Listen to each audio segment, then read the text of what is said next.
حضرت ابو موسیٰ اشعری رضی اللہ تعالی عنہ فرماتے ہیں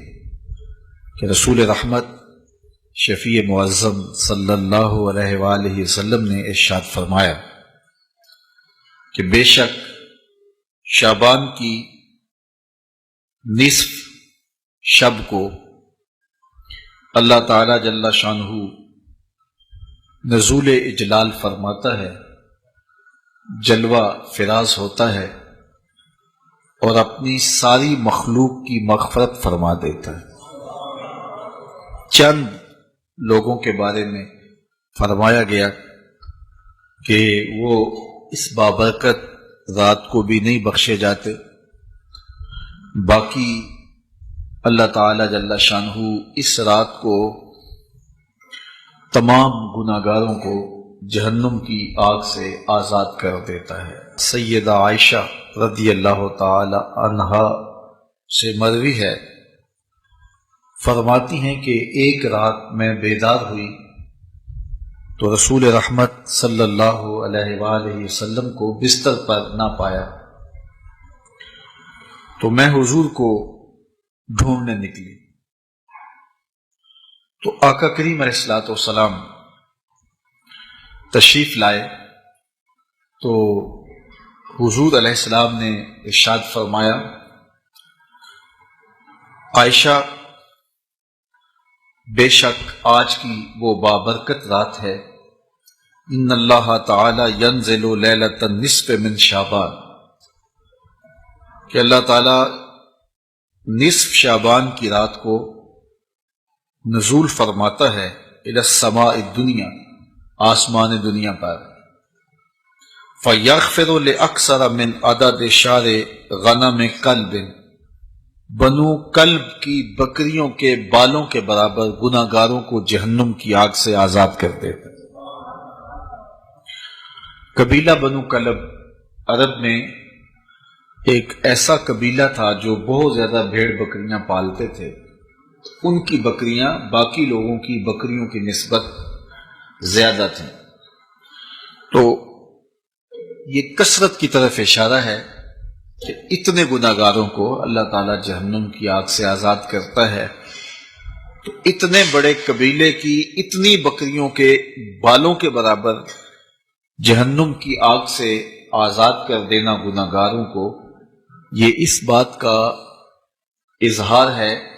کہ کوئی بھی گناہگار اللہ کی رحمت سے محروم نہیں رہتا، سارے گناہگار بخشے جاتے ہیں۔ حضرت سیدنا علی المرتضی رضی اللہ تعالی عنہ سے مروی ہے، مولا کائنات فرماتے ہیں رسول کریم نے ارشاد فرمایا، اذا کانت لیلۃ النصف من شعبان، حضور نے ارشاد فرمایا جب شعبان کے نصف کی رات آئے، فقوموا لیلہا وصوموا نہارہا، تو راتوں کو قیام کرو اور اس کے دن کو روزہ رکھو، فإن اللہ تعالی ینزل فیہا لغروب الشمس الی سماء الدنیا، اللہ تعالی جل شانہ نزول اجلال فرماتا ہے غروب شمس کے ساتھ ہی پہلے آسمان پر، فیقول، اور ارشاد فرماتا ہے کوئی ہے مجھ سے بخشش مانگنے والا میں اس کو بخش دوں، الا مسترزق فارزقہ، ہے کوئی مجھ سے رزق طلب کرنے والا میں اس کو رزق دوں، الا مبتلا فوافیہ، ہے کوئی مصیبت میں پھنسا ہوا میں اس کی مصیبت دور کر دوں،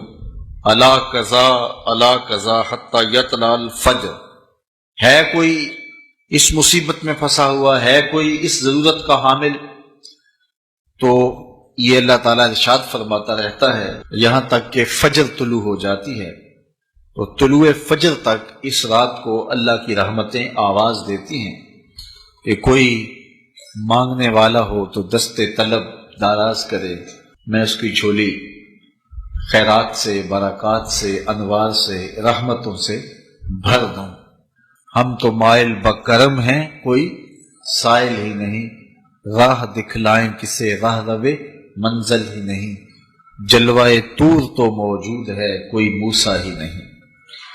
تو اس کی رحمتیں خاص طور پہ شب برات کو آوازیں دیتی ہیں اور بندوں کو پکارتی ہیں کہ کوئی رحمتوں کا طالب ہو، کوئی کرم نوازیوں کا سوالی ہو، کوئی میری دہلیز پہ ہاتھ پھیلا کے مانگنے والا ہو، کوئی دستے طلب دراز کرنے والا ہو، میں اس کی جھولی بھر دوں اور اس کے دامن کو مالا مال کر دوں۔ تو لیلۃ الشعبان میں اللہ تعالیٰ کی رحمتیں خاص طور پہ نزول کرتی ہیں اور اللہ تعالیٰ جل شانہ کا خاص کرم ہوتا ہے۔